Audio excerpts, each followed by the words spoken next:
बिहार की राजनीति इन दिनों सिर्फ चुनावी हार जीत को लेकर नहीं, बल्कि लालू यादव के परिवार के भीतर पैदा हुए विवाद को लेकर भी चर्चा में है।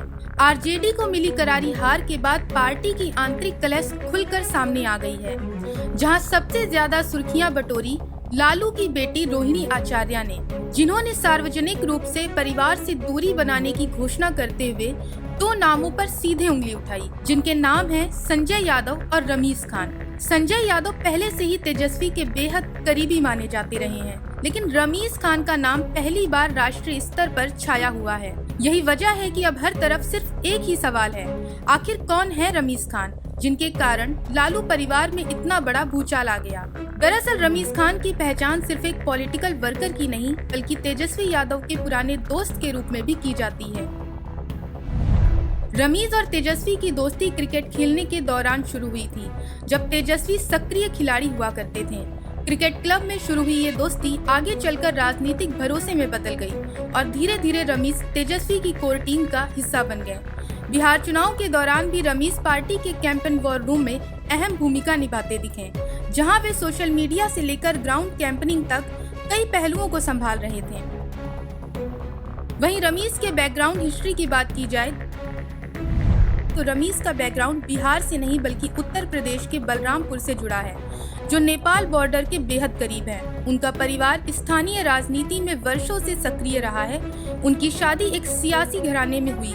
वे समाजवादी पार्टी के बाहुबली पूर्व सांसद रिजवान जहीर के दामाद हैं। रिजवान जहीर बलरामपुर और श्रावस्ती क्षेत्र की राजनीति में बेहद प्रभावशाली माने जाते हैं और उनकी पत्नी भी विधानसभा चुनाव लड़ चुकी हैं। रमीज की पत्नी जेबा रिजवान भी कई बार स्थानीय चुनावों में सक्रिय रहीं, यानी शादी के बाद रमीज खुद ही एक स्थापित राजनीतिक नेटवर्क का हिस्सा बन गए। आपको बता दें कि रमीज खान सिर्फ राजनीतिक कनेक्शन को लेकर सुर्खियों में नहीं है, बल्कि उनके खिलाफ दर्ज गंभीर आपराधिक मामलों ने भी उन्हें विवादों का केंद्र बना दिया है।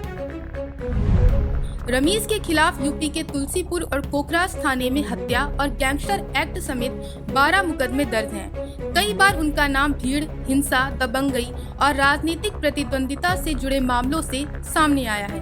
वहीं सबसे चर्चित मामला 2022 में तुलसीपुर नगर पंचायत के चेयरमैन फिरोज पप्पू की हत्या से जुड़ा है।